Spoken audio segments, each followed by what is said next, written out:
posted a picture on Twitter with Sean Dean. He's got his castle. It says justice on it. And then somebody says Hook is some fucking girl says on Twitter, Hook is what? Stokely, I hate your bald ass so much. And then Big Stoke on Twitter goes, wow, Hook will pay for his crimes. It was confirmed that there was a forearm fracture which required a cast. I am distraught. I rolled dice with my left hand, so I'm please don't make me sue this company, Tony Khan. Please, you know that a portrait of your father that's hanging in your office? Well, once I own this company, I'm replacing it with a big-ass photo of James Brown. Yep. Every time you see the Godfather of Soul sweating in a drug-fueled rage at the Apollo, you're gonna think of me. Sounds pretty miserable, bro. Do the right thing. Punish this little bastard Hook and write me a fat check. By the way, here's a photo of me with my best friend Al Sharpton. It means absolutely nothing, by the way. Blushing face. But somebody tweeted, he tweeted, Hook is a piece of shit. And then somebody tweeted this. Some woman, I dated a 5'8" guy who taunt every I dated a 5'8" guy who taunt every jacked. 6'3" bro he met until they pulled their first back to beat him up. Whereupon my ex would go, hey, come on. I'm a little guy. I'm just a little guy. No, it's just also my birthday. I'm a birthday boy.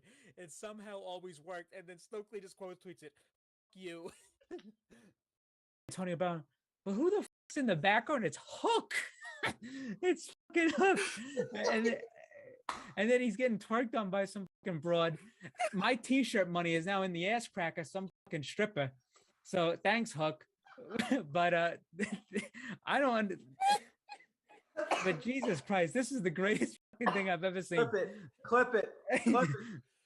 Oh, but actually, hey, it worked out in the long run. I actually do hope they make another season, actually, because I would love to see the American Dragon on Total Bellas start memeing on John Laurinaitis.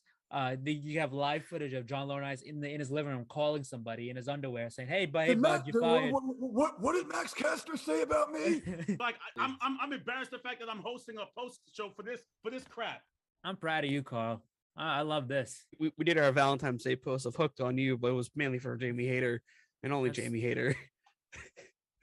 It's not right. It's not right. It's fucking trying to build an account and we get this bullshit on the account. Great. But also follow a simp account. Okay, but here's the thing, because those people, this is networking. This is we actually networking. follow. You got it was a business decision. It's a business.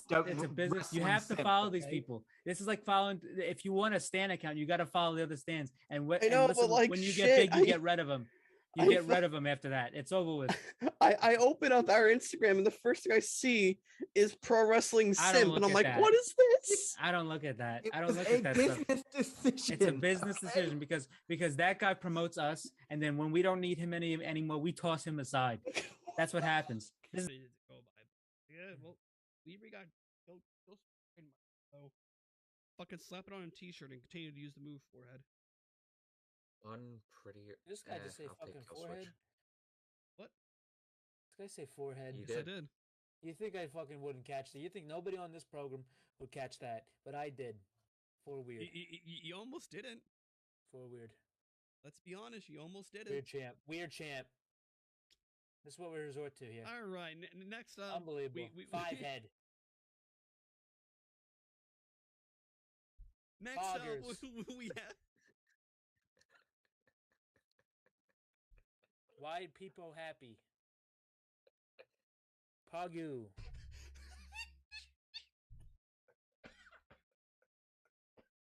Weird champ.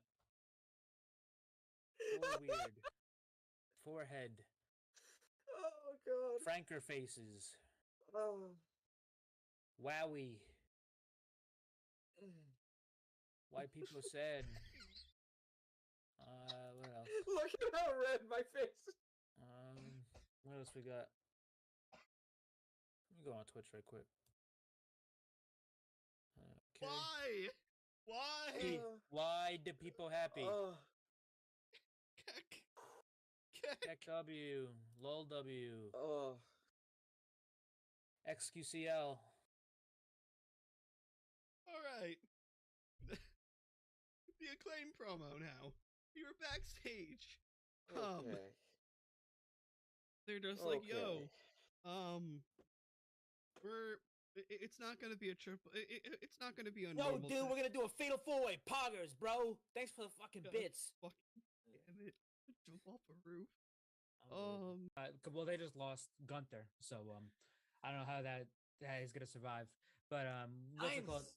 But the Third Reich faction. That's Imperium's gonna turn to the Third Reich now. But he posted a picture on Twitter with Sean Dean. He's got his castle. It says "Justice" on it. and then somebody says Hook is some fucking girl says on Twitter, Hook is what? Stokely, I hate your ball ass so much. And then Big Stoke on Twitter goes, wow, Hook will pay for his crimes. It was confirmed that there was a forearm fracture which required a cast. I am distraught. I rolled dice with my left hand, so I'm please don't make me sue this company, Tony Khan. Please, you know that a portrait of your father that's hanging in your office? Well, once I own this company, I'm replacing it with a big-ass photo with James Brown. Yep. Every time you see the Godfather of Soul sweating in drug-fueled rage at the Apollo, you're gonna think of me. Sounds pretty miserable, bro. Do the right thing. Punish this little bastard Hook and write me a fat check. My audio. It's Wednesday, guys. You know what that means. It is time for your weekly dose of the Pro Wrestling Injection right here on the Pro Wrestling Injection YouTube and Twitch. Mike is out today for family reasons. But don't worry, you have the two OG hosts of the Injection. You have the Goon, Christian, and me, the Outlaw of Long Island. We're going to guide you through the stuff for today. So, Christian, kick us off with that news, because you always have us fucking newsman Jones over here. First off, quickly, just a quick little WWE note about mostly Friday Night SmackDown. We had a debut on that show, a talent that has never stepped foot in WWE before, and that is Nick Aldis.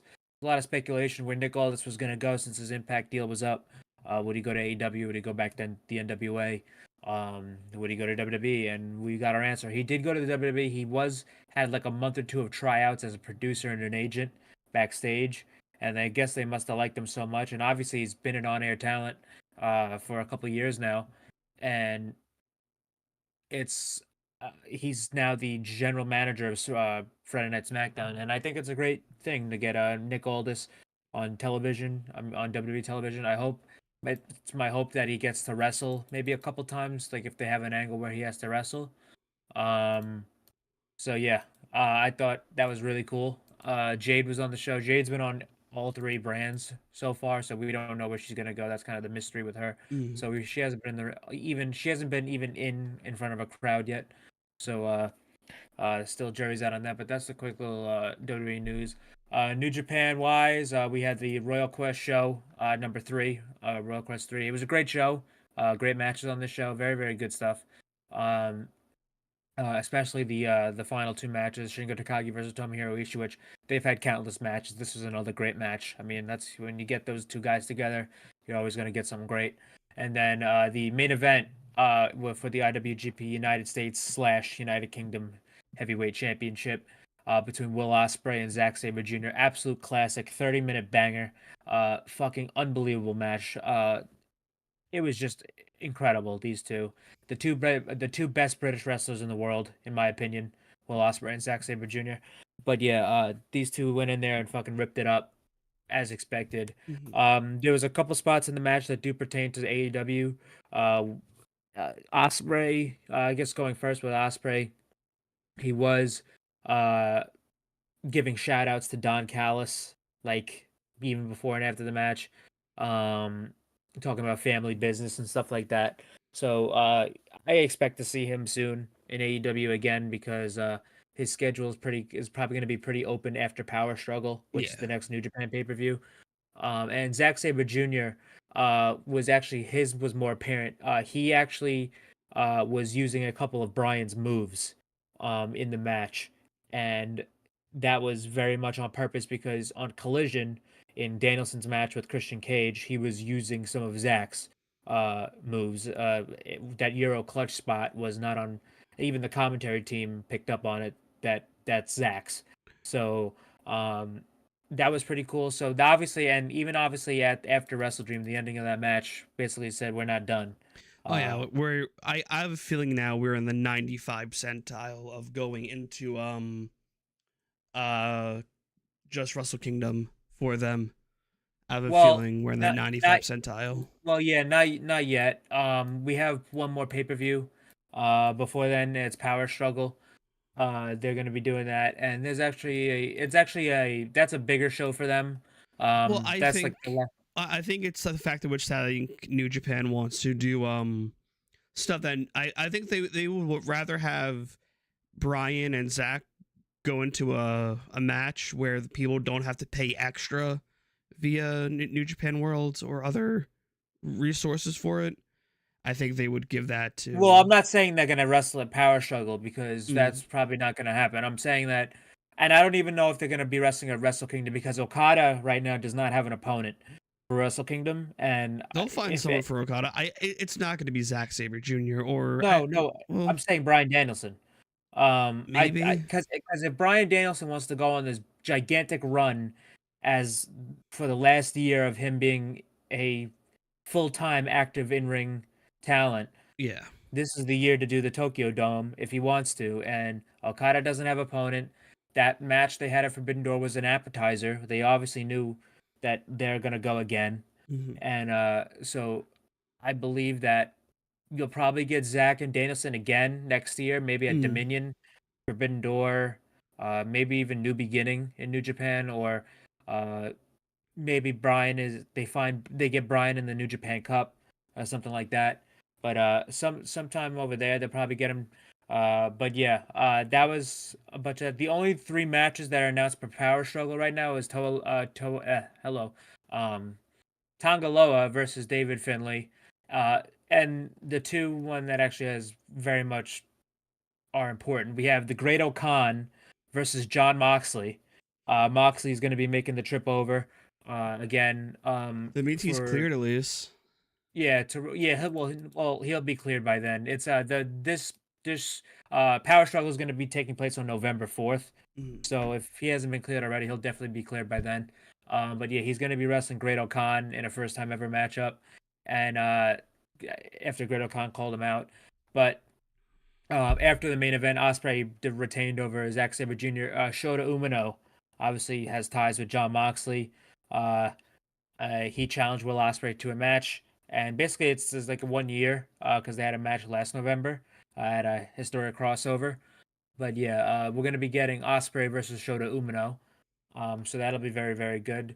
And the other one we have another New Japan Strong show in America coming up, and the one big one that pertains to AEW here is Eddie Kingston's going to be putting his New Japan Strong open weight title on the line against Hinare. Hinare attacked him after the G1 show, so makes sense that he's going to finally get his shot here. Yeah. So yeah, it's going to be Hinare versus Kingston. They did wrestle in the G1.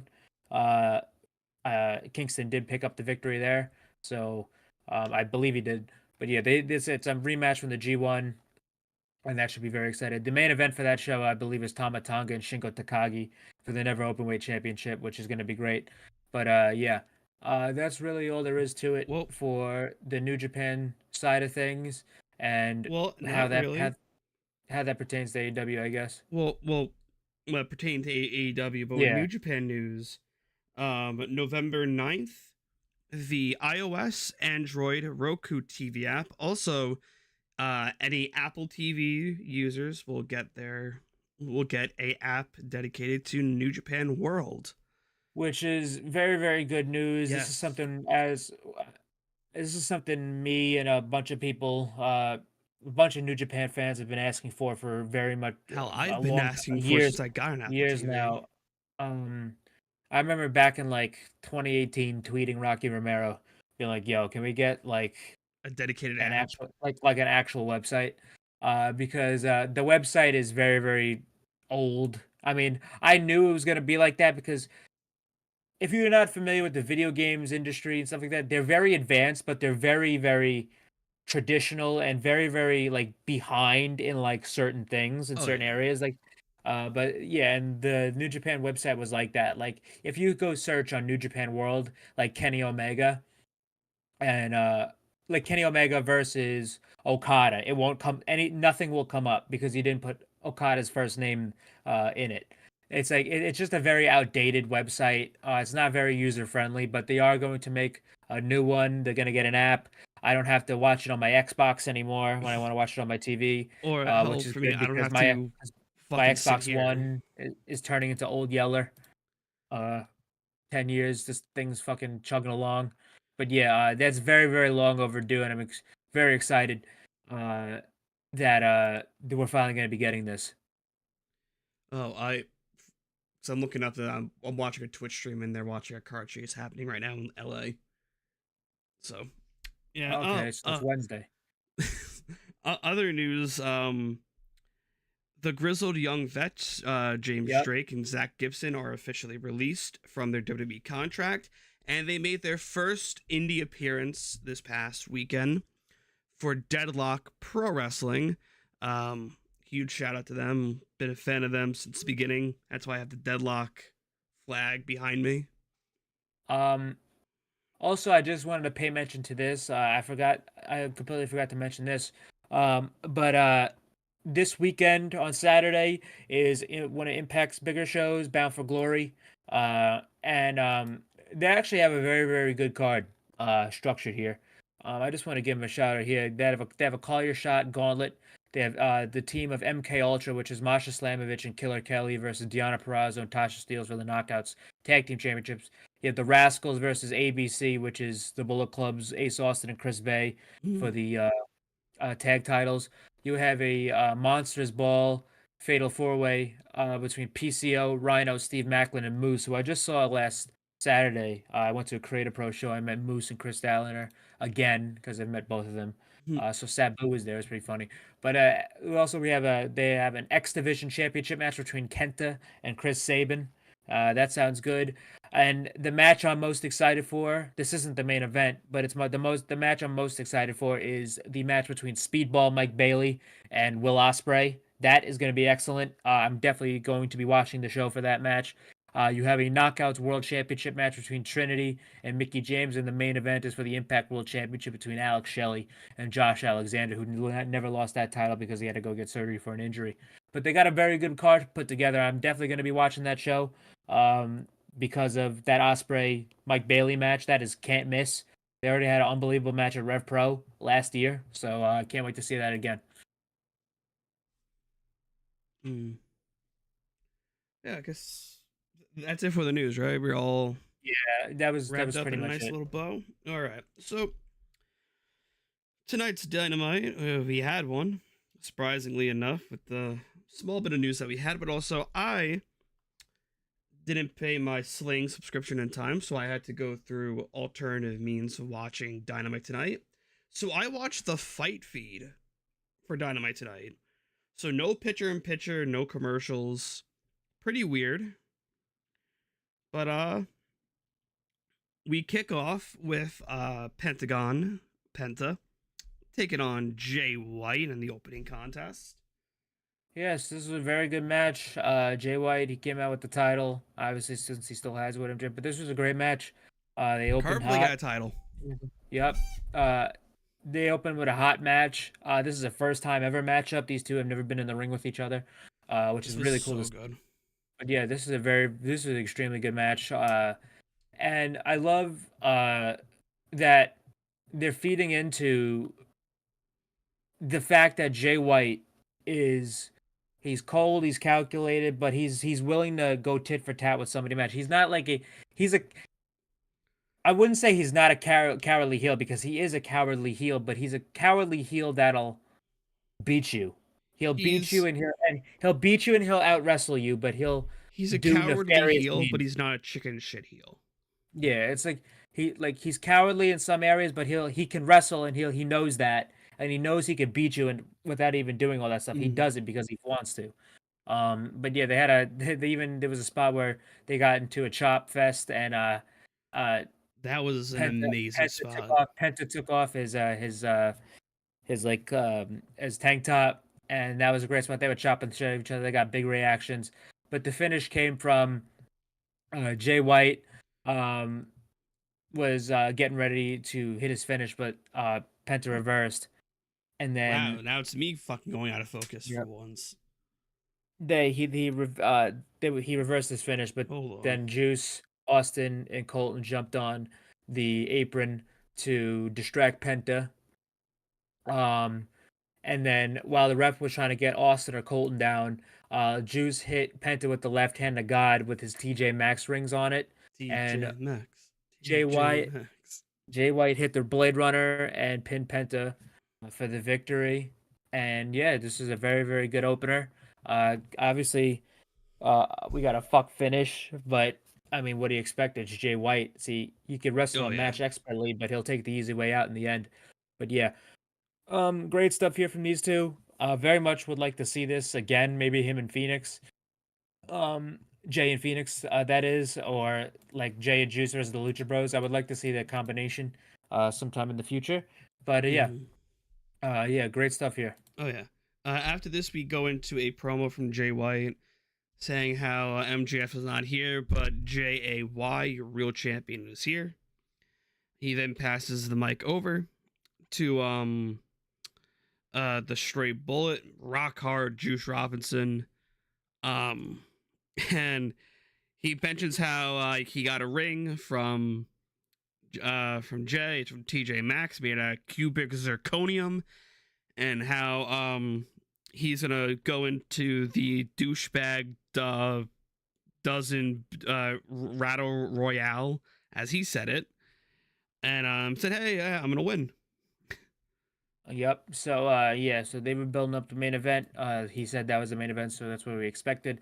After this, we had a backstage segment between Renee and MJF, and MJF said, "Listen, I'm a scumbag. I'm not going out there and being a dumb baby face." It was literally, he just dispelled dumb baby face syndrome. He's like, "I'm not going out there and fighting 3 guys on one. I mean, 4 guys on one by myself." I was like, "That's stupid. I'm not doing that." And I'm not wasting my pop here, my pop here in Texas, because I'm not a nice guy. I'm still a scumbag. And But then, yeah. and then up walks the Acclaimed. Well, before that, he said he wants to beat the shit out of Juice Robinson so bad that he wants to maim him, because after the shit that went down last week with the quarters and all that stuff. Twitter went fucking nuclear. Yeah, well, that's Twitter for you. I know, a bunch of pussies with phones. If you don't like it, do something about it. And guess what? You're not gonna do anything. I'm actually gonna agree with you on this one. This of all weeks, the shit. I don't give a fuck what's going on It's in the Middle East. wrestling. I don't give a fuck what's going on in the Middle East. That has nothing to do with Juice Robinson and MJF. Congratulations. You made a fucking terroristic war in the Middle East in a different country you're not even in, that you don't know shit about. Hell, You made it up. You made that shit about Juice Robinson and MJF. Just listen to yourself. Hell, Juice this Robinson segment led into MJF doing the promotional stuff for the Jewish support that he does. Oh my god. Hey. It's like Grow a sack, get a job, and shut the fuck up. How about that? Anyway, I agree. To be honest, like, for once, I agree with you on a PC standpoint. And that's being honest too. Hey, Sean Ross Sapp, go lick my twat. Anyway, dude, they shouldn't have done that. They should.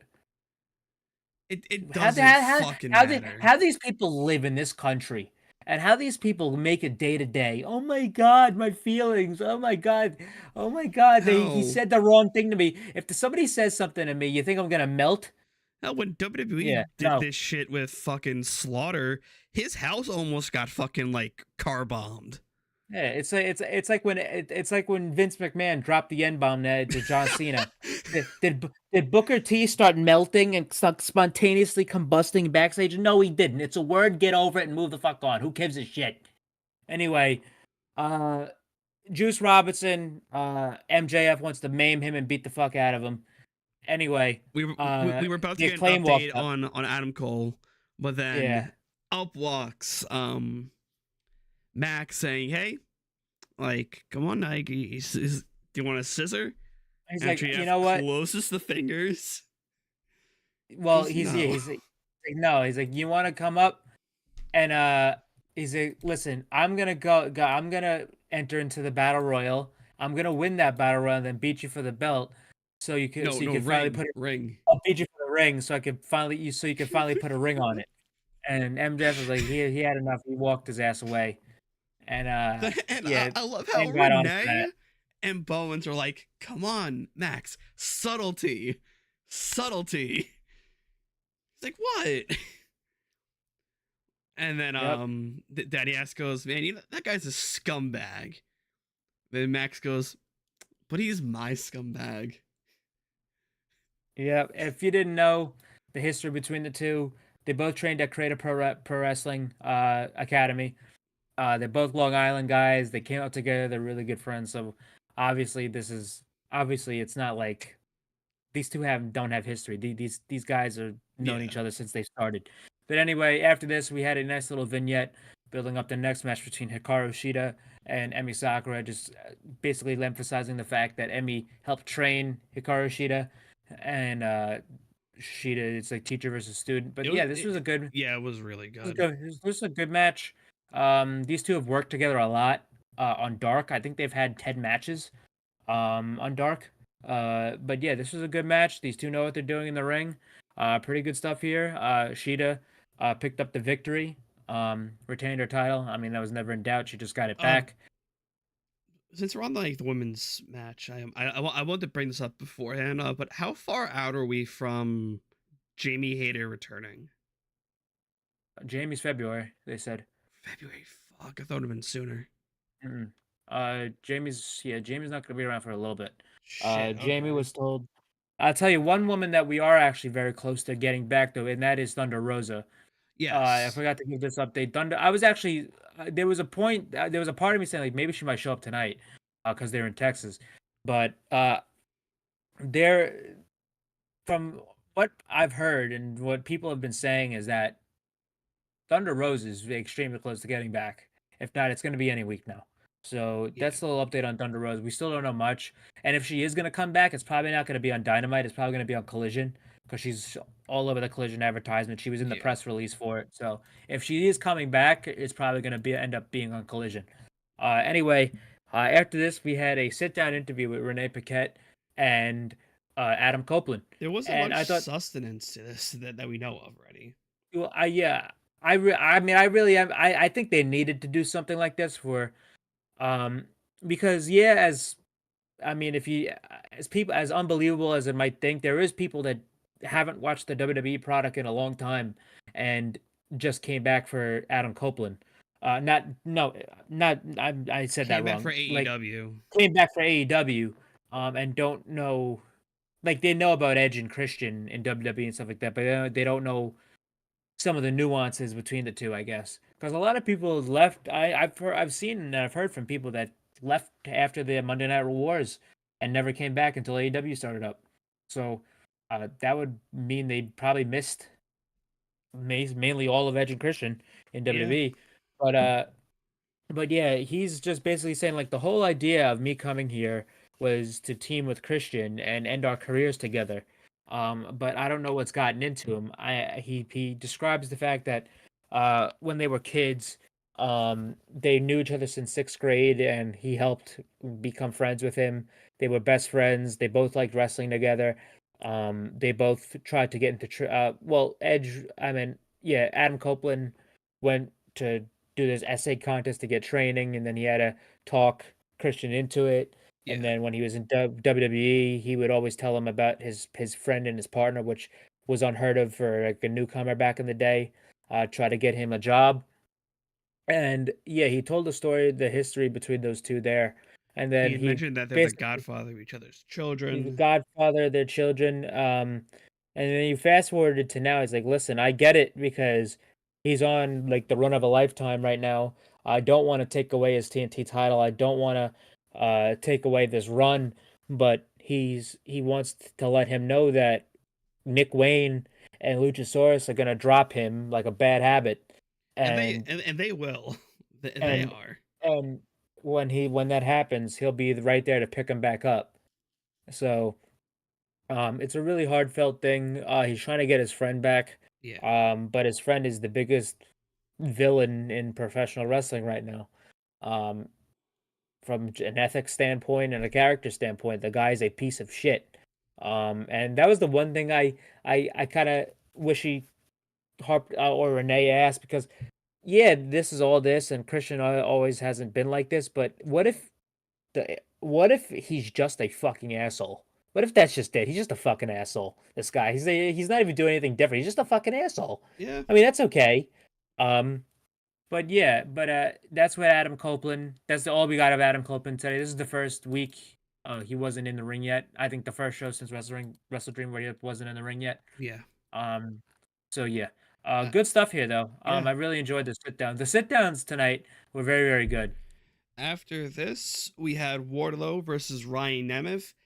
Just fucking killed him with one power bomb. Yeah, But, so Ryan Nemeth, he tried. we He- got he about two and a, tried. we got 2.5 months, buddy. You'll be all right. But Wardlow is leaving the ring. He's about to do the crowd shit, and then Tony Schiavone walks in. He's like, "Come on, man, come on, let's talk." so he basically, It is now confirmed that his target is yeah, so MJF. He started on his thing, Finally acknowledged. but yeah, yeah, so yeah, he acknowledges MJF and then he bumps Shivani. Shivani takes a bump. Shivani, very like, it seems like Shivani wasn't supposed to fall. He's supposed to like bump Nah, into that's the ropes. easy. Nah, that's easy heel heat right there. If you want to fucking get some heel heat, you fuck around with Shivani. You don't do that shit. So yeah, Wardlow. I thought that was a very effective thing from Wardlow. Yeah, and then afterwards we got a backstage segment between Renee and Kenny Omega, which was great. She asked Kenny Omega about his matchup with Kyle Fletcher tonight, and basically Kenny says like, listen, my record, my win-loss record has been putrid so far this year. By the way, it was actually Kenny's birthday, I think yesterday, or 2 days ago. 40 years old. Fucking happy birthday to the goat. But anyway, then he basically says, I want to start getting better and eventually find his way back into the title hunt. And as soon as he said that, I was literally about to tell my mom, I was literally about to say this to my mom next to me, watching the show, saying like, MJF and Kenny Omega have never interacted on AEW television before. I mean, that's extremely hard to believe. They've never, as I'm pretty sure that they've never interacted on AEW television before. I'm not counting being the Elite and all that stuff, but I'm pretty sure this is the first time they have ever.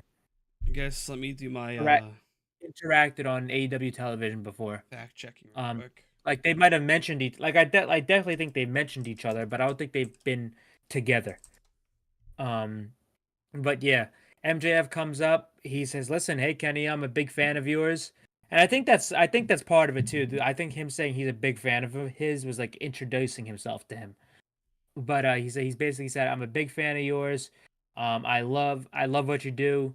I think you're one of the best in the world." And Kenny was like saying, "Thank you." He's like, "Maybe one day down the line, this'll happen." And he goes up to his ear and he says, 13 12. days, bitch. No, 12. 12 days, okay. bitch. It's like, God. I'm still, I think No, it was 13. 13? It was 13, Okay. yeah. No, 13, he says 13 days, bitch, which is the same thing he did on Being the Elite, because it's 13 days from now, MJF will eclipse Kenny Omega as the longest reigning AEW World Champion of all time. Kenny Omega, his reign ended at 346 days. MJF is currently at 328. So yeah, they did that. That was from Being the Elite. So I'm glad they put that on TV. But yeah, this was really cool to see them interacting for the first time, because sometimes it felt like MJF and Kenny were like in two separate companies at some points, because like they never interacted with each other. And if they did, it wasn't anything big, because people would have remembered it. I'm like quadruple checking. Yeah, They have not- I had a they feeling, because never I definitely would. We all definitely would have remembered that. But yeah, they've never interacted before. This was the first time they did, and I thought it was fucking awesome. After that, they cut to another Adam Cole, Roderick Strong, and the Kingdom vignette Adam. at Roddy's house. Fucking, it starts off. Mike Bennett is banging on the bongos, talking about neck health, Strong, thank neck you. strong, neck on. health. Trap song. Adam was tasked with making Roddy coffee, and He Roddy hates takes his a sip of coffee it, hot. and he spits it out. He hates his coffee hot, and Adam's so pissed off. You know what? Fuck this. I'm leaving. And Adam was like, wait. Remember what you used to do back on the old Ring of Honor days for us? They used to make the best peanut butter and jelly This sandwiches. looked like the worst peanut butter and jelly sandwich I've ever fucking seen. Yeah, that peanut butter didn't look that great. I don't know what the fuck they got down over fucking there. Delaware, whatever the fuck, where the fuck he's at. Florida. I don't know. I would imagine the Ring of Honor days of the PB&Js was the Schmucker's grape jelly or strawberry jelly, whichever you prefer, and nice good old Skippy or Jif peanut butter. I mean, here it was fresh peanut butter and what looked to be baby shit in a jar. Well, let me tell you something right now. Jelly stinks, and I think it's garbage. So now I fuck with a good peanut butter and jelly, but a nice peanut butter sandwich, chunky peanut butter. I eat peanut butter sandwiches almost every day for protein. I will never eat jelly as long as I live. That shit looks chunky or smooth peanut butter. Smooth. I'm not a fucking psycho. Excuse me? Yep. Chunky isn't for psychos. It is now. Anyway, Mr. Giraffe, Mr. Neck Health, he was watching too. Adam Cole served Roddy the thing, and Roddy spits it out. He's like, Adam, you know I don't like the crust on it. And the funny thing is, after this, I actually had a peanut butter sandwich. Not even that's a complete shoot. My mom made me one in a tinfoil, and I didn't eat it until after this segment. I'm like, you know what? I'm destined to eat this now. I'm probably and I was fucking pissed because I had crust on it. But anyway, Roddy was complaining about the crust on his shit. Adam had enough. Adam was like, "Fuck this! I'm leaving. I haven't talked to Max in weeks. I'm going to get my surgery." Which lines up with he flees abduction. Which it lines up with what Kevin Owens brought up on SmackDown, saying his friend Adam just had surgery. So like, yeah, hey, I guess it makes sense, unless like fucking Kevin Owens is keeping kayfabe here. Well, they show it's this is what happened at Roddy's this week.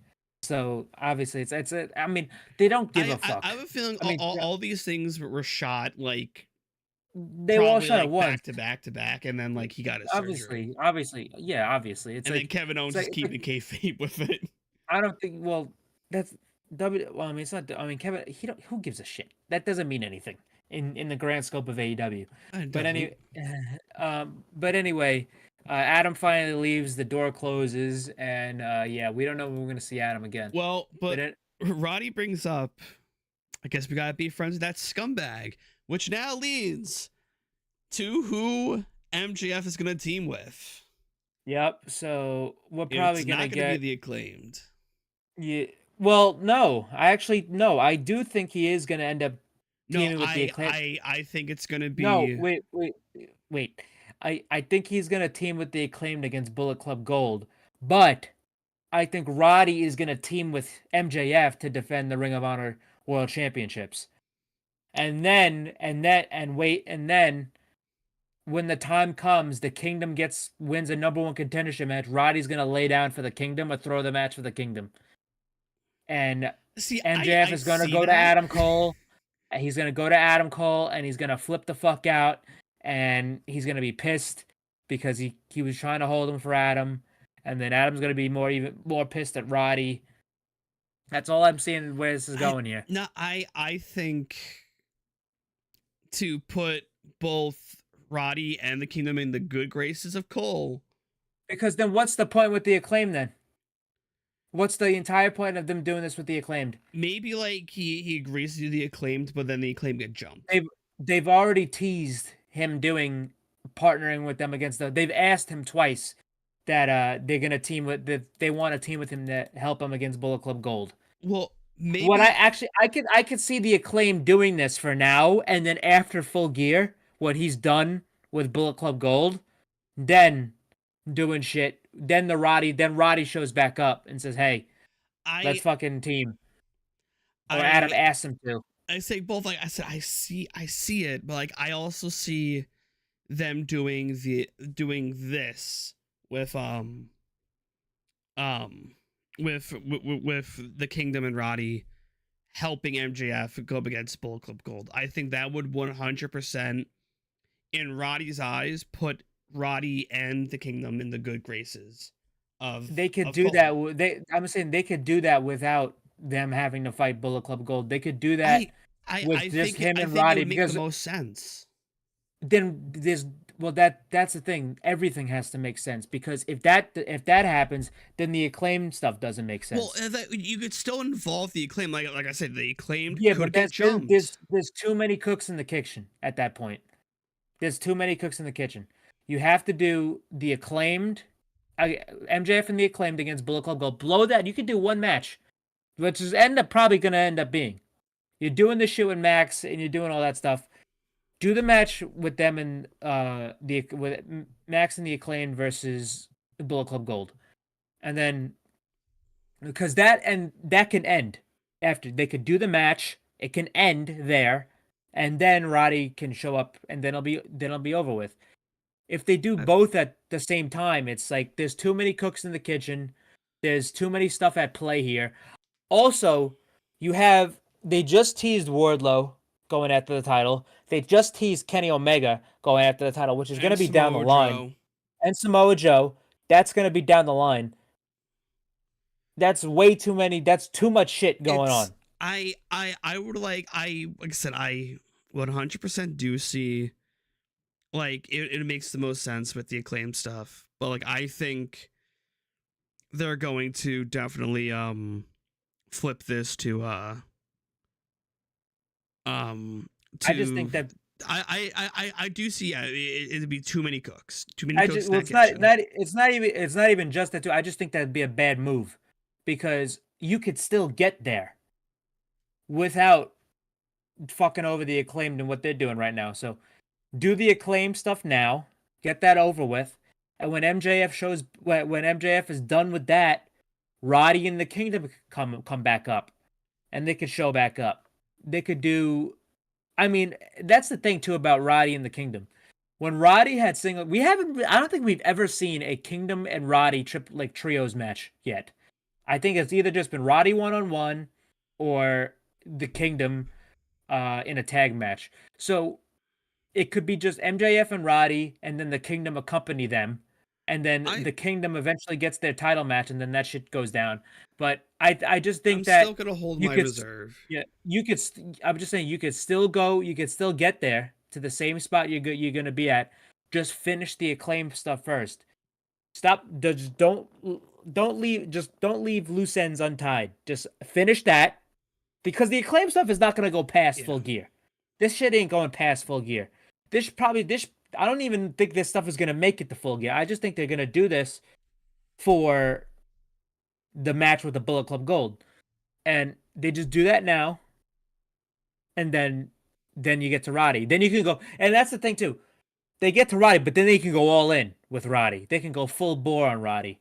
They don't have to be like, oh, okay, here's Max, and then here's the Acclaim, and it's like, just finish that up, and because you don't want to have too much shit going on with MJF, because obviously we all love MJF, we all want to see him, but it's like you can't have this guy take up an hour on the show in 17 different feuds with 18 different fucking people. It's like it can't happen.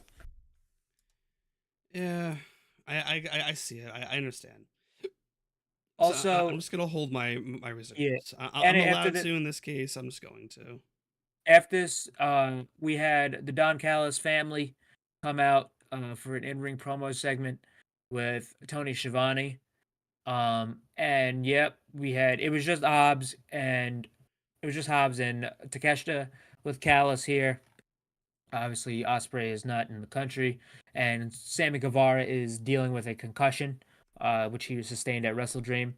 That's why he's out as well. He posted on Twitter, Sammy. Let me pull it up real quick.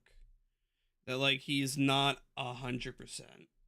Yeah, he's not. He's 100% still. He wanted to be back by today, but it just.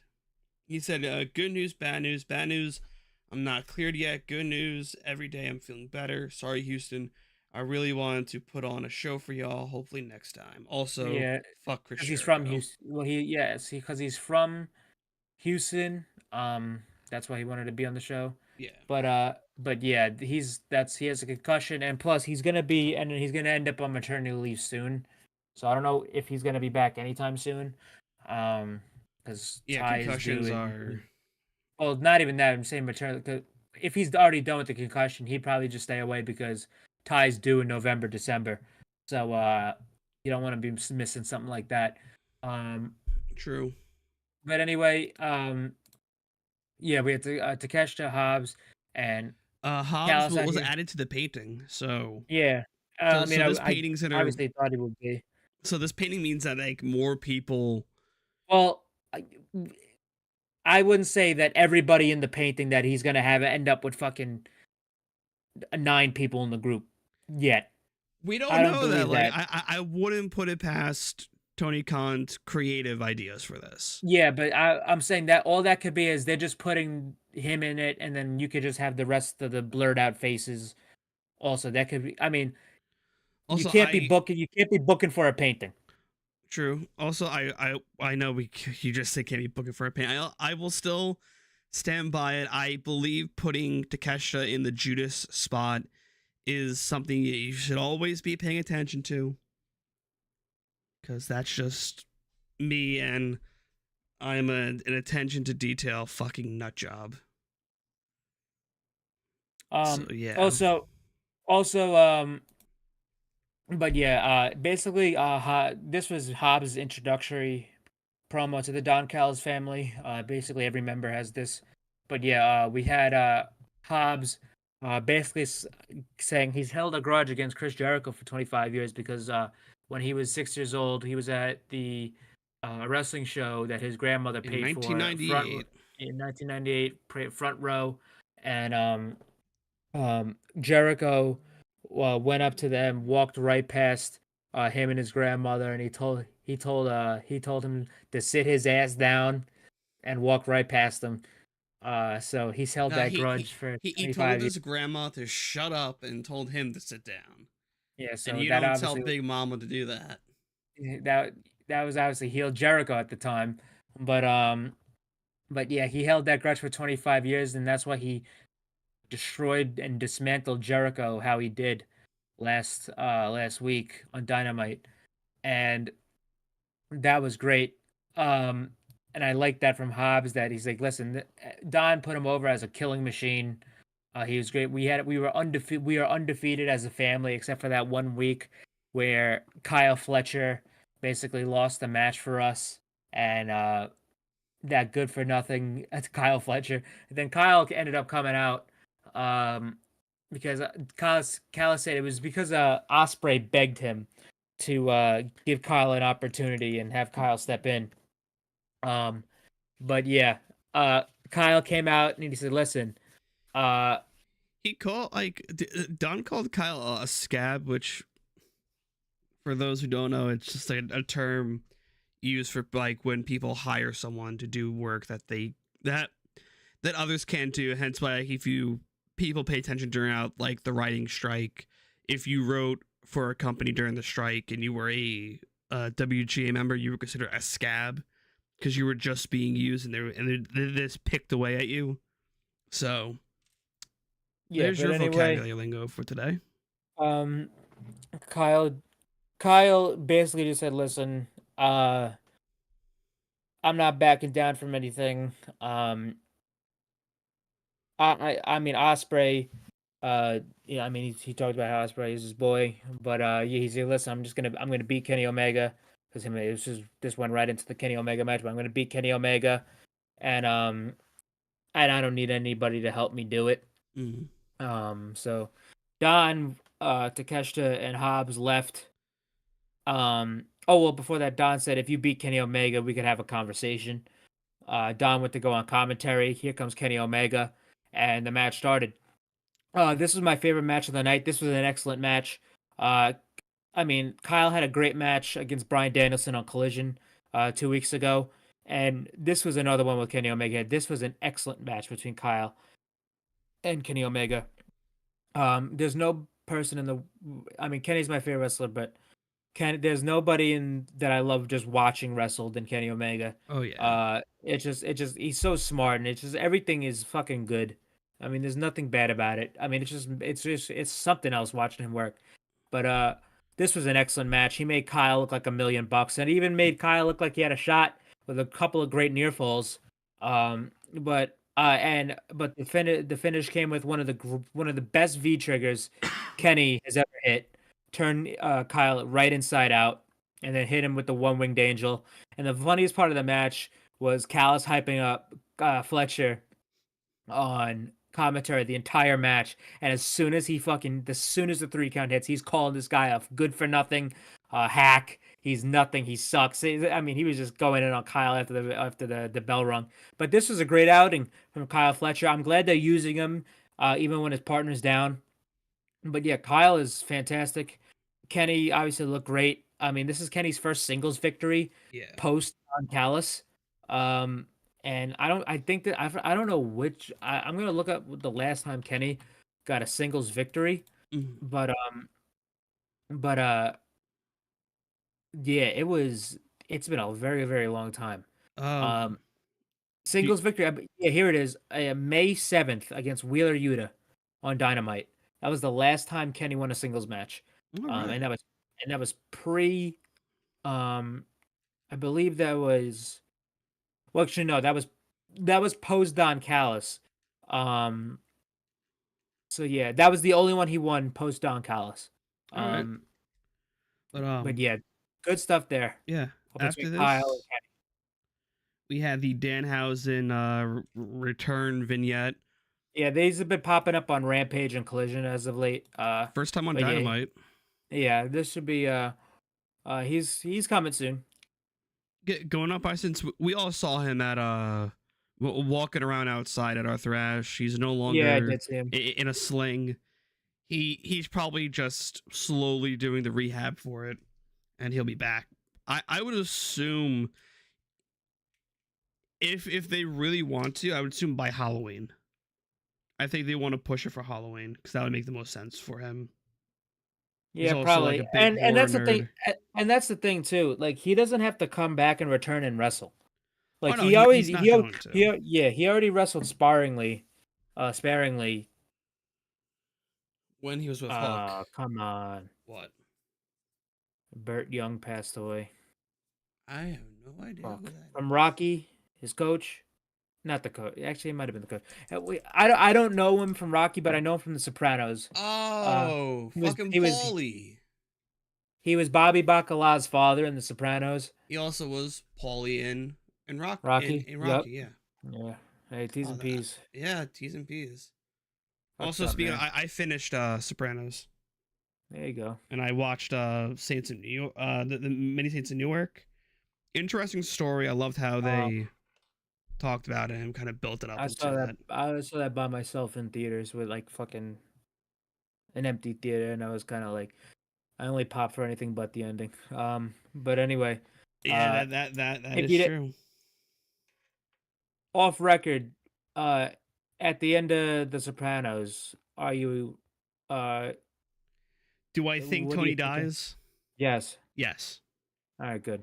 I think because one, if Meadow did not have trouble parking, she would have been his saving grace. She would have been right next to him in the booth, and he would have survived that night. Okay. But now, do you think the a relative of the guy who hung himself who wanted to go to Florida was behind it as well? No, Because that guy has a very similar. members only. It was a members only jacket. They have the same jacket. I don't Well, think he so. also at all. like a similar. He had a slight resemblance. Yeah, it was the to it was him. the because they both had the members only jacket. But my thing was the guy who killed Phil Leotardo was a random fuck. The guy who's gonna kill Tony Soprano is probably gonna be a random fuck. That's how things work. They're not gonna have a high ranking fucking capo or a soldier do it because then Yeah. that would basically just tell them, oh, it was the family. I will But say anyway. I was upset when Chris died. I was upset. That was Oh. a Percy was a shocking. fucking junkie and he had it coming. Yeah, but like That's what happens. You don't do heroin. coke and retard. drive too. Yeah. But leading into now, we have Lance Archer just killing a guy. This was fantastic. Hey, let me tell you something about this quick. Lance Archer hasn't been on Dynamite in I don't know how fucking long. But I was so glad to see him again. I mean, this is the guy who is so talented and so great. I mean, watching him in New Japan for years. He is going to be on the New Japan Strong show. So, but yeah, this guy is fucking great. They need to use him on TV a lot more than they do. He's one of the guys that constantly gets lost in the shuffle. And I would love to see him do something. I was even thinking maybe like the Don Callis family, but they already kind of have like a fucking big powerhouse heater in Hobbs.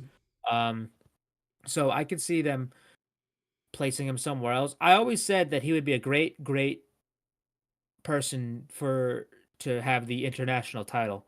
Who knows? We don't know Orange's opponent. Yeah, we do kinda because it got announced on Rampage who it's gonna be a match on Rampage between Stick Sig and Isaiah Cassidy and Silver. But later on they could do that if Mox wins it back, regardless or not. But he would be a great person to put that title on because he goes back and forth to Japan a lot. He works New Japan. He's very fucking accessible. You could put him in anywhere, but yeah, I hope we see more of Lance Archer, just not because he was just in his hometown, home state of Texas tonight. But yeah, he kills a jobber, Barrett Brown, who is actually a New Japan Strong guy as well. But anyway, yeah, he kills him, hits him with a blackout, and that was really all she wrote from here. After this, they showed a preview for. I think they're gonna show this on Rampage. They made a music video. Lance, he has still the most underrated theme in AEW's time.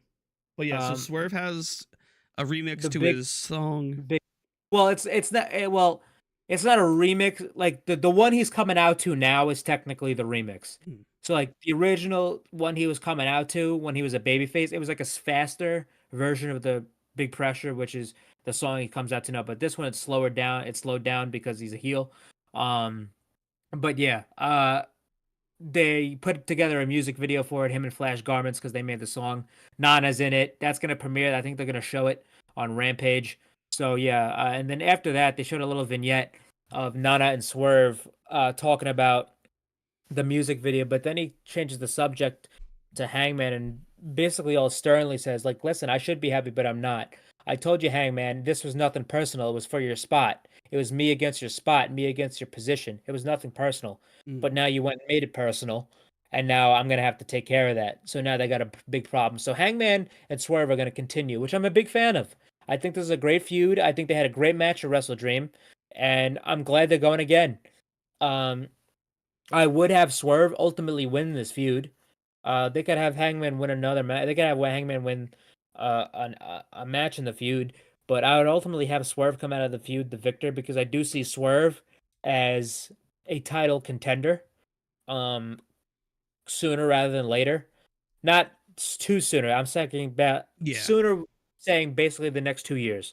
I don't think he's going to be an opponent for MJF anytime soon because he already has to deal with Samoa Joe again, and he has to deal with Wardlow and potentially Kenny Omega, and Roderick Strong. He's got a lot of guys lined up. Whoever takes the title off MJF, and whoever takes the title off that person, I could see Swerve. I can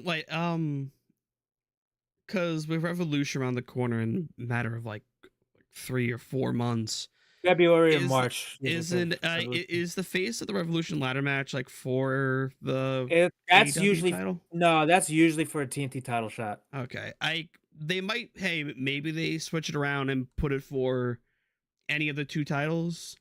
Maybe have Swerve win it.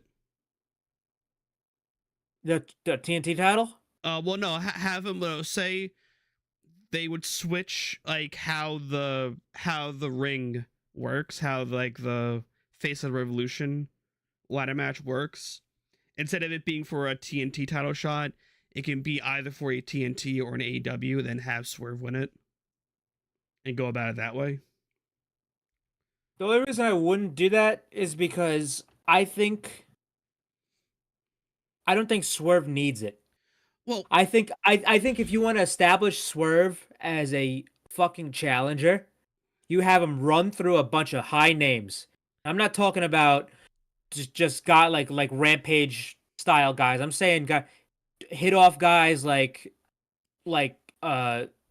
Danielson, hit off guys like Jericho, fucking I'm just saying it Omega maybe, Keith Lee eventually, maybe even guys like Miro, not Miro, saying, Pac.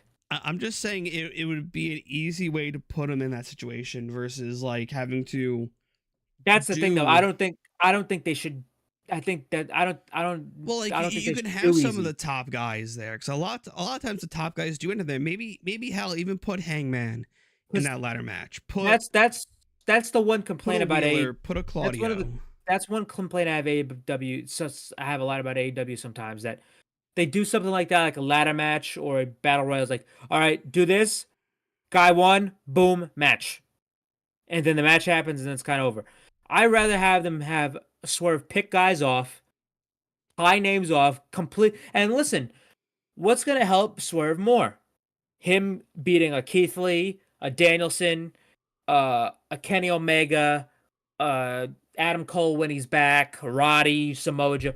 Him beating a bunch of them in like a 2-month span, or just him just winning a ladder match and cementing him as like a title contender. Because MJF, just speaking about MJF, how he lets people go through challenges and stuff like that to get to his belt. Well, you had mentioned that AEW has this issue of doing things, but then you also have to realize that AEW has an issue with dragging things out for too long. Sure, they but they both have the issues of giving people their giving that title shot immediately away, but then they also have the issue of dragging shit out for too long. Yes, but that's the thing too. In the long run, what is going to help Swerve? Him. When people go back and remember Swerve situation being dragged out. Well, here's the thing. Are people gonna go back and think of, hey, he won a ladder match, or hey, he beat Kenny Omega, he beat Bryan Danielson, he beat fucking Brody King, he beat Keith Lee, he beat Andrade. If he beats top names, he's gonna be more realistic for a match of that caliber. If he goes in there in a high-level Dynamite main event against fucking, I don't know, maybe like a top Dynamite main event against fucking, let's just say Kenny Omega, Chris Jericho, Bryan Danielson, someone of that caliber, and he wins, that's going to do a lot more for Swerve than him climbing a ladder and getting something, then getting a title shot. I think him earning it and just not pulling something down is going to give him a lot more credibility in a world title scenario when he's a viable challenger, because that's another thing about this. When we get AEW world title contenders, sometimes they're not completely viable from the jump. Like, obviously, we're excited for Jay White and MJF, and Jay White, I believe, is a viable challenger. But do I think Jay White's going to take the title off MJF? No, I don't. But whoever Swerve faces for the title because I do think Swerve will be the AEW World Champion one day. He needs to have wins under. He needs to have wins under his belt and names, not just fucking guys. Like Hangman's a great step already. Him beating Hangman's a great step. Yes. I think having him take names and just not win something and get a title match, I think that'd be a lot smarter. Like I said, I see like it's two sides of the coin. Like it's two sides of the same coin. One, AEW has the issue of doing things too fast and jumping the shark, but also AEW has done shit that drags it out. There has to be like it has to be clear cut. This is what's gonna happen. I agree with that, but that's hypothetical. We don't know if they're gonna drag shit out yet. I mean, we have no clue. With AEW's track record, I have a feeling it might happen. Yeah, but we have no clue. Cause look at MJF, Adam Cole, and Roddy. People are like, oh my god, this should have been blown off. They should have turned it. No, look what happened. They didn't do it. People questioned it, and then we fucking got probably the best story in wrestling right now. Yes, it's. Oh, you can't jump to conclusions before the conclusions haven't even been drawn up yet. That's just because we're not even anywhere close to Swerve challenging for the world title yet. We're not even eclipsing that territory. But we have to sit here and say, listen, if this guy wants to go for the world title, this guy cannot fucking beat two guys that are high profile, win a ladder match, and then beat the world champion. Not how it should be. He should go in there, take some names, get some guys under his belt, and then be a world title contender. And guess what? After he beats those names, they could challenge him for the world title again. You could get another match with a Kenny Omega. You can get another match with a Bryan Danielson. You can get another match with a fucking Adam Copeland. You could get all that. Yeah. It has to be sustainable, because if you want a world champion to succeed, it has to be sustainable. MJF just didn't win the world title willy-dilly. This guy took out Jericho, he took out Punk, he took out Mox, he took out fucking the Young Bucks, he took out basically every member of the Inner Circle at the time. He took out I took out Hangman.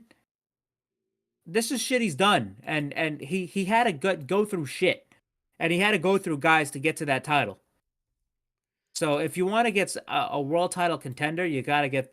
This isn't like it's the TNT title where this is an open challenge. You got to get this guy some reps first.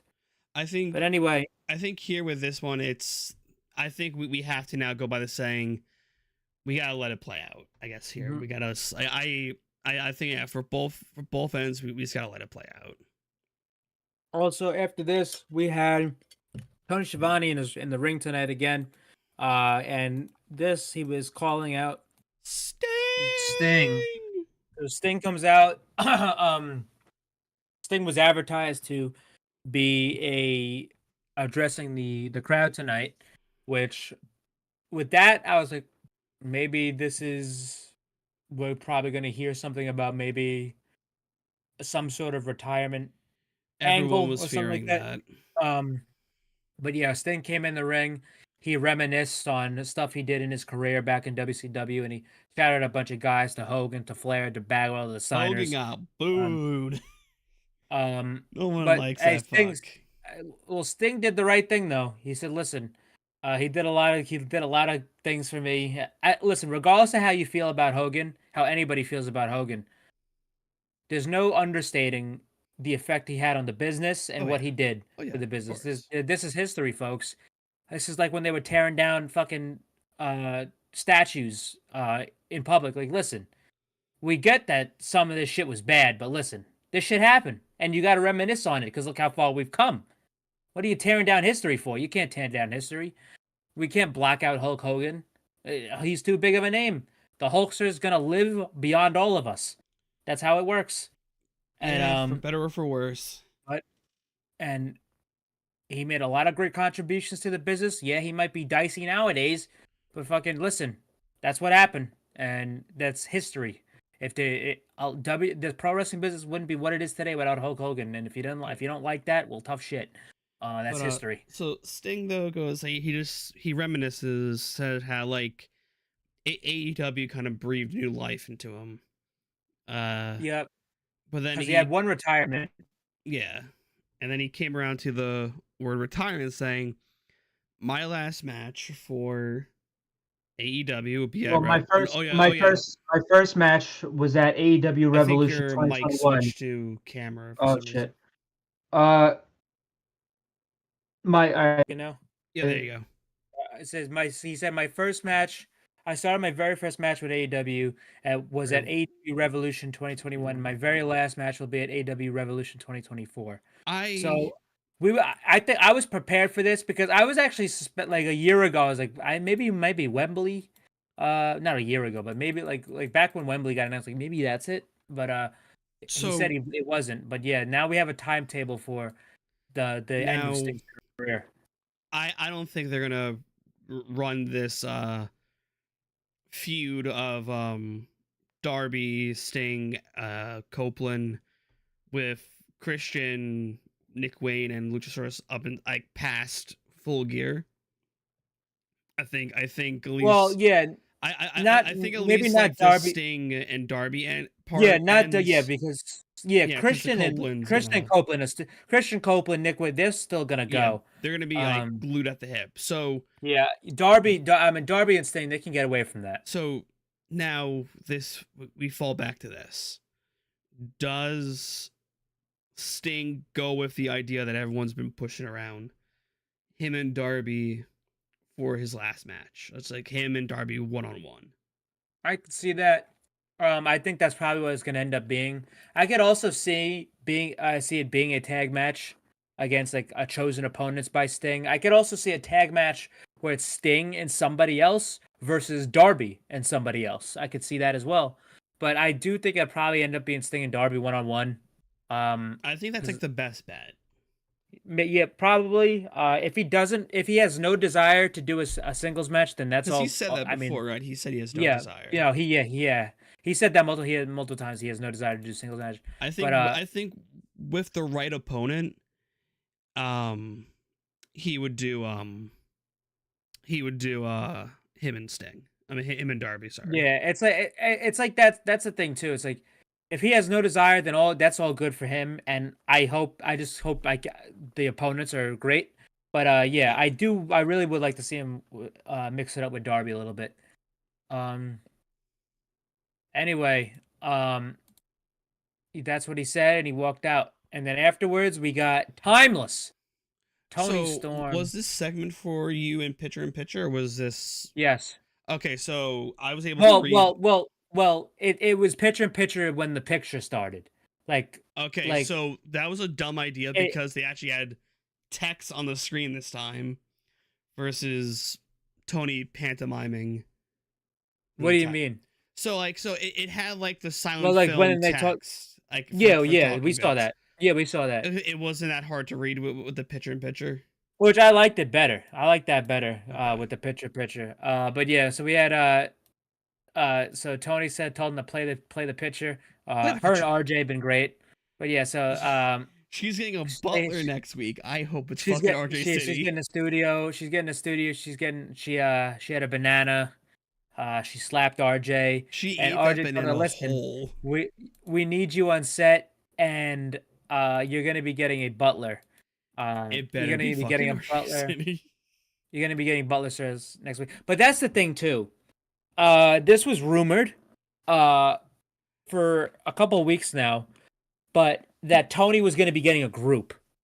And but I don't think you start. I don't think it's gonna be as a I don't think it's gonna be a group of wrestlers. That's the thing. I don't know if RJ is gonna be the butler, perhaps, but he could be. It would give him something to do. I don't think it would be him because he's telling her you're going to get a butler, and he's playing the role of Mr. Director. So yeah, but still, that wouldn't really make sense. But Mariah May is coming in. And they're saying that the rumor is that Mariah May is going to be joining this group with Tony. So what I think this is going to end up being is not like a group, but a stable. or like a tag team, not a tag team, but like it's gonna be Tony, a butler, like maybe a male. It's probably gonna maybe not a male wrestler, just like a male manager Well, or somebody. It can't be Jeeves, because Jeeves is out Well, of VSK, yeah. he's out. He actually cut a promo about that. At Creative Pro, Damn. he's like, yeah, he's like, but yeah, he actually besides that, Tony just I don't know who it's gonna be, who the butler's gonna be, if it's gonna be a wrestler or a non-wrestler. But I do think Mariah will end up in this stable, in this group. However, the way her role, I think it will probably end up being is like Tony's understudy. Like Tony is like her mentor. Like she's like Tony's like the old aging actress that's trying to gas up the new youth, even though she's fucking like 20. How old is Tony? 27. Yeah, I think she'll probably end up mentoring Tony. Tony is 28. So yeah, so it's kind of just a funny thing because she's not even old.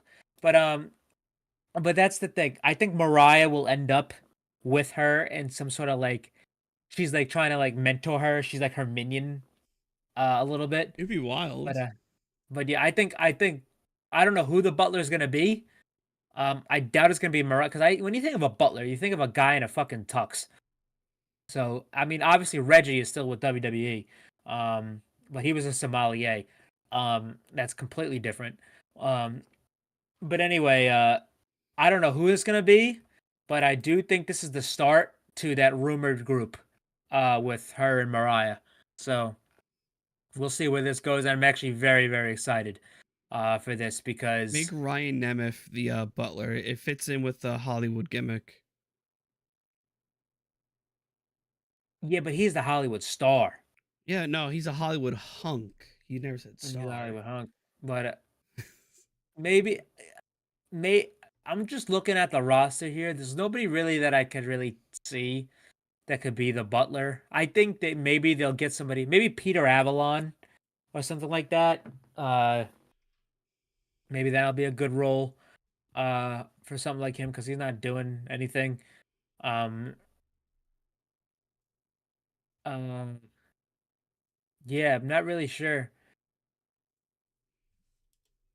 But anyway, we will see how this goes. I'm extremely excited for this though, because Tony is one of the best things on TV. By the way, we have a match announcement for Collision. In a Memphis street fight, we have Eddie Kingston versus Jeff Jarrett, and this was brokered by Stokely Hathaway. God damn it. Yeah. So anyway, after this, we had Nick Wayne and Nick Wayne's mom and JR in a sit-down interview, and Nick Wayne's mom wants some fucking answers about Nick Wayne's action, or punk-ass son's answers about Darby. She's like, why do you do this? Darby's like a brother to you. Why'd you do this? He's like, he basically states that everything was about Darby. Everything is about Darby when I came here. So it's just fine. It's finally, people are gonna finally recognize that I'm here. And it's about me. And then she asked, why Christian?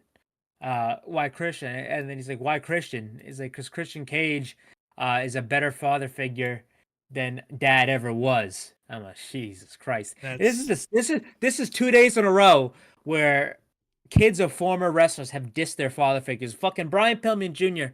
just did that on NXT last night, saying, "Hell, I don't know that man. He didn't do nothing for me." I'm like, Jesus Christ Almighty! People linked it back to what Christian Cage said to him, because I think one of the first few dead dad promos was Brian Pillman. Yeah. So listen, these motherfuckers. Listen, if Brian Pillman stayed with in the company, he probably would end up with Christian after the Dead Father Coalition. But anyway, Christian Cage shows up. The pop he got was amazing. Was funny as shit because he put his hand on the shoulder and then a panda. Everyone fucking cheered because they loved it. They love to hate this guy. This guy's the best heel in the business right now, Christian Cage. And he's like, "You ready to go, son?" I'm like, Jesus fucking Christ, this guy's a fucking So- shithead. Yeah, so Nick Wayne stands up, and his mom's Yeah, like, Nick "No, Wayne- hey, don't go anywhere." He tells his mom to shut up. She slaps the piss out of him. And then Christian Cage says to Nick Wayne, this is the best line of the entire thing. He's like, "Hey, don't abuse him like that." You should have called.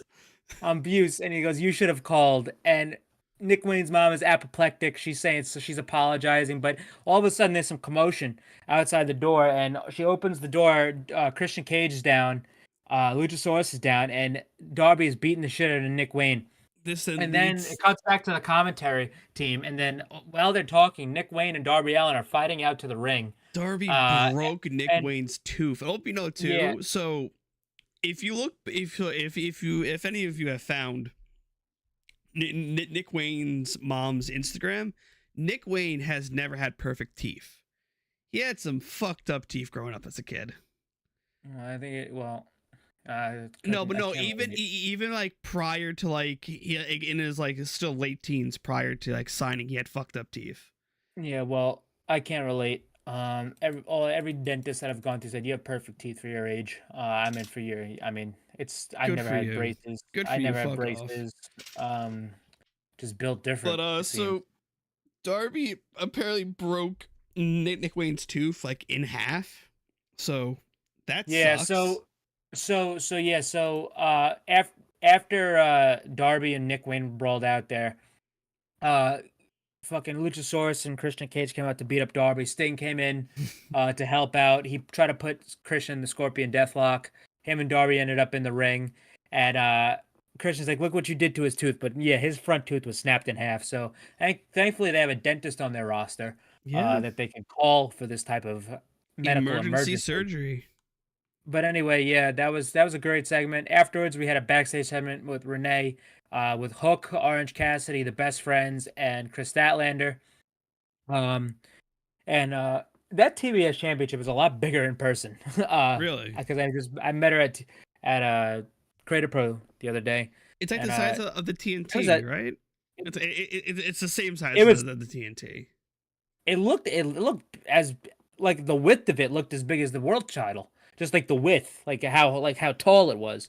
Oh, Jesus Christ! I didn't realize it was that big. It's like seeing the. I think it looked smaller. I think it looked smaller because it was on Jade, and Jade's a very big woman. Also, like seeing like the ROH tag titles in person, they're a lot bigger than they seem on TV. Mm-hmm. But anyway, everybody in this segment was eating. Trent was eating an apple. I'm at an orange. Chuck was eating some cookies. Hook was having a bag of chips, per usual. That's very on brand for him. And the two main champions were eating nothing. Yeah, so Chris Statlander basically said she wants to give a title shot to Willow Nightingale on Battle of the Belts. If you look at Chuck's reaction, I thought he thought Statlander was gonna say him, because he was like, "I'm gonna give this to a worthy challenger," and you see Chuck perk up. Listen, and then, I don't know what and then Willow. I don't know what the hell goes on. I don't know what the hell goes on inside that man's head, especially Trent. But anyway, yeah, we had an announcement because we're all getting another Battle in the Belts this Saturday that Chris Statlander is going to be defending against Willow Nightingale, which they've had this kind of like on again, off again. Not off again, but like it's like a tease of a feud coming up because they've been doing this stuff with Sky Blue in her eyes because she got sprayed in the face by Julia. And the same thing happened to Willow, and like her and Willow getting like darker and like more aggressive. So, hey, battle of two Long Island girls, two of the best women in the company. Sign me up for that. One's from Suffolk and one's from Nassau. Battle of the counties. Suffolk gang. Anyway, fucking Orange is like, listen, I lost this title once, and what's that saying? Oh, you didn't know what you lost until you didn't know what you had until you lost it. Chuck helped him out on that. He's like, yeah. He's like, well, I'm going to go back to where I left off with this, and I'm going to defend it because now I know how it feels to lose it. And yeah, he's going to be defending that title on a Battle of the Belts against the winner of Isaiah Cassidy, John Silver, and Kip Sabian on Rampage. And then after we got the lineup for Battle of the Belts. We also have Daddy Magic, Cool Hand Ange, and Dana Garcia versus the Acclaim for the Trios belts. That's going to be interesting. And on Rampage tonight. Yeah, and on Rampage we have Ruby Soho versus Sky Blue. We also have Um, before we get to the main one that I want to talk about, which actually is bigger than a lot of people give it credit for. But I think Yuta and Claudia will be in action because they're getting a tag title match against Starks and Big Bill on Collision. And I forgot what the other matchup was. Oh yeah, I just said it. Brother Zay, Kip Sabian, and John Silver. And I think the match and the last match and the other match, the fourth match that I want to talk about is for the Mexico pound for pound crown. It's a CMLL match between Rocky Romero and Mystico. So formerly okay, known this as Sin Cara. the original Sin Cara. Yeah, the original Sin Cara. Not there's a whole fucking mystical multiverse that you can go look into. I'm not gonna attempt to explain it right here, but this is a lot of people probably think this is just a throwaway match on Rampage. This is extremely cool, and this match helped sell out the venue today. I'm not even joking about that. So what happened here is that Mystico is obviously people knew him as Sin Cara, the original Sin Cara. It's different than the Sin Cara that was in WWE. But this guy is a huge star in Mexico and CMLL. Obviously, they're in Houston, a big Latino population down there. And when this match was announced, tickets started fucking really going. And first of all, Mystico in CMLL in Mexico is a huge star, huge. This is like if basically the way I could attribute this to is like he had the same amount of drawing power as like Punk. Yeah. For AEW, but like in Mexico. That's how big Mystico is. And obviously he's a CMLL guy, which obviously the politics between them and AAA, they don't play nice, they hate each other. So when companies want to work with one or the other, they usually only have to work with one or the other. So for example, New Japan has a working relationship with CMLL. They send Young Lions down there. They have Fantastica Mania shows. They have talent from CMLL work the best of the Super Junior. And no AAA talent is allowed to work New Japan. We ran into this issue during Forbidden Door where Andrade, the Lucha Bros, Roosh was not allowed to work Forbidden Door because they have ties to CMLL. Ties to AAA. But this is pretty groundbreaking because obviously AEW has a long tenure relationship with AAA. They've had Kenny had the title. They have had Vikingo, their champion on here. They've had the tag titles.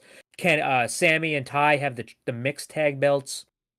Fucking QT Marshall is the Latin American champion. They send their guys to do Triple Mania shows down there all the time. So they have a really big working relationship with AAA. So CMLL working with them and sending one of their top talent to work an AEW show is very groundbreaking. And let me tell you something about Mystico. Tony Khan has gone on record saying that at one time Mystico was his favorite wrestler. So this was a big thing for Tony Khan. There's already pictures of Tony Khan hugging him on the stage after the match and stuff like that. And putting him against Rocky Romero is a smart move because Rocky has been down in CMLL a lot lately. He's a big heel down there. And it's someone they trust. Yeah. He's not an AEW guy, but it's obviously someone Tony Khan. He's a liaison for New Japan. He helps Tony Khan a lot. So it's somebody they trust. This is a big deal. And if this helps ease the CMLL AAA type of grudge when it comes to AEW, maybe we start getting guys like the Lucha Bros and Roosh and Andrade and Dralistico on Forbidden Door shows. This is actually a very small step, but this could amount to something very much bigger. And it's a really cool thing that they ended up getting this done. And the last thing I'll say about Mystico is that there's a cool thing that came out from Dave Meltzer saying that when the original Sin Cara, which is this Mystico, debuted in WWE, Tony Khan was at that show and he did the report. You know how Dave Meltzer asked for reports from the venue to email him reports from the venue. Yeah. Tony Khan was the one who sent that venue report into Dave Meltzer about Mystico's debut in WWE. So Tony's a big Mystico fan. This was a really cool matchup. And yeah, great stuff here. This is a great move for the pro wrestling world. I just saw who Claudio and Wheeler were fighting. Oh, okay. It's two indie guys, so Okay. Also, this is breaking news. Ring of Honor Final Battle has been announced for Friday, December 15th.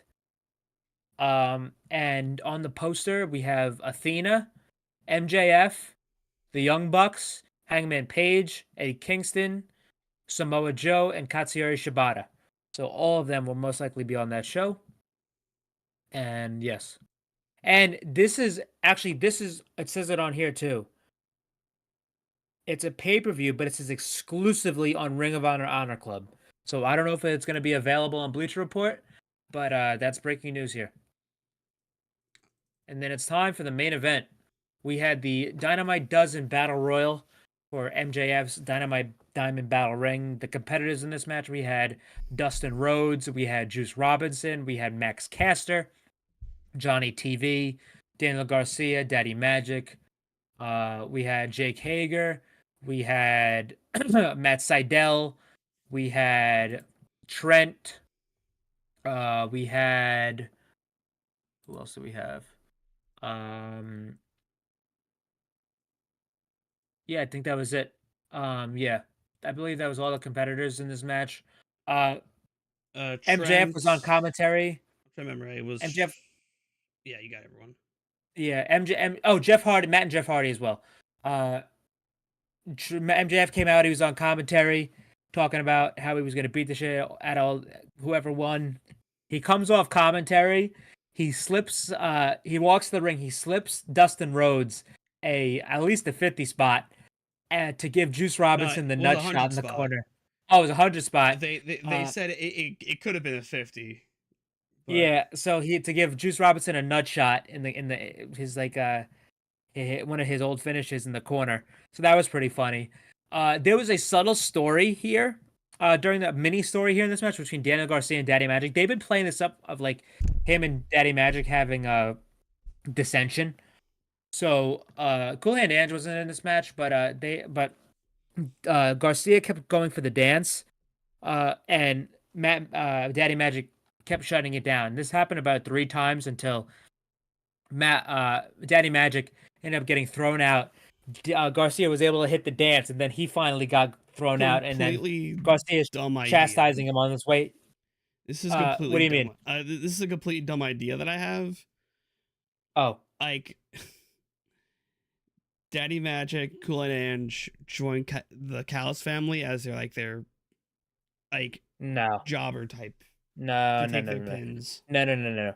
Because that's the one thing about the Callis family that he said, we're gonna have top class, world class athletes in here, and he said, there's no room in the Callis family for a job team. They could be their hired guns at points. Nah, that's not that type of faction. They just had Kyle Fletcher as a hired gun.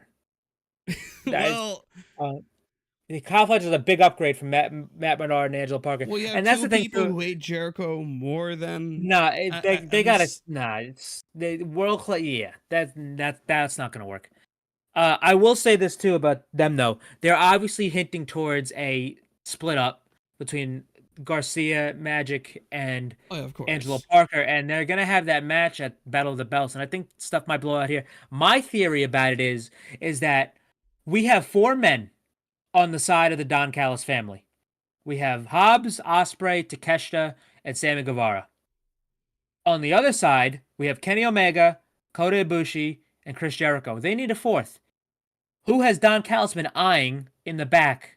Daniel Garcia. Who wanted to help Jericho? Garcia. There's your 4th guy. So it'd be Kenny, Ibushi, Garcia, and Jericho versus Hobbs, Ospreay, Guevara, and Takeshita. I still There's want your 4th guy. I still want Garcia to join a faction, whether they do a double turn and he somehow ends up in Cal's family, or he falls back to the Blackpool Combat Club.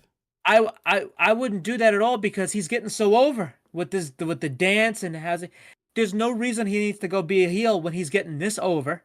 Why take something that's getting hot and getting great fan reactions and try to turn him heel? Because it's the same shit they were doing when he was about to leave Jericho and go with Danielson, and they should have did it then, because it's like a fitting a square peg in a round hole. This guy's getting over organically. The dance, him wrestling, people like his matches. They love him. They want to root for this guy. He's getting over organically. You can't turn him heel. You can't do it right now. Him being next to Omega and him fighting guys like Ospreay and Takeshita, who he has history with in PWG, is going to do nothing but good for Garcia.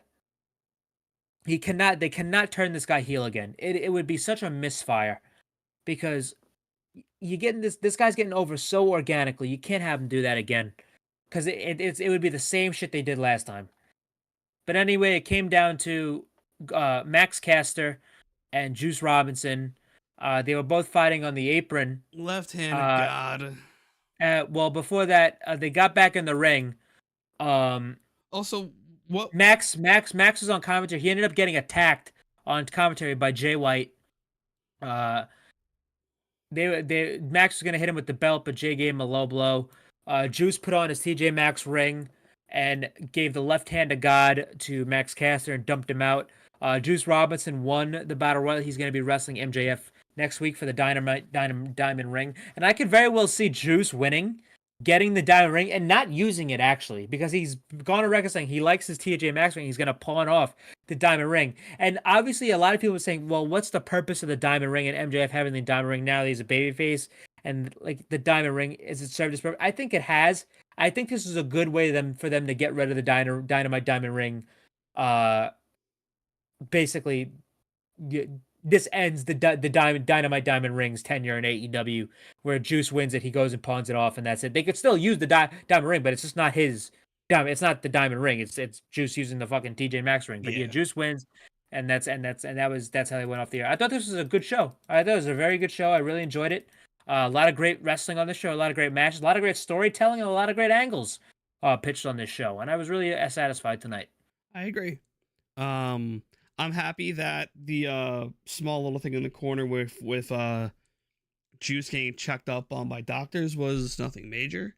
I think that was gimmicked for the because it was right after the nut shot. Well, no, because they weren't paying. Like if it was after the nut shot, they would have put cameras on it to have Juice do like a reaction. But they didn't. But they did none of that. They made sure to avoid it. Well. I meant to mention this. When that was going on, it was in picture. Okay. For me. So that's why I didn't think there was anything to it, because they didn't. Even still, they would have panned to it in picture. I think. Yeah, because all that shit happened in picture. I think they would have panned to it in picture regardless. Because they've done that before. So. But yeah, that was AEW Dynamite. Wrestler of the week for me, I'm gonna give it to the straight bullet, rock hard Juice Robinson, and that TJ Maxx ring. Nothing wrong with that. I'm gonna give it to fucking the GOAT, Kenny Omega. Happy birthday, the fucking GOAT. Fuck yeah. Yeah. And then so that will just do it for us. You can see us next week. Where we will simply just do the same shit we've always do. Maybe Mike will be back, maybe not. Who knows? Other than that, though, guys, we appreciate you all for watching. I saw my buddy Dario comment in the Twitch chat before. Want to not stray off topic too far because the show was going on long enough, and I want to sleep because I got work tomorrow. Even though it's a closing shift, I still got work. But guys, thank you all. We will see you next week.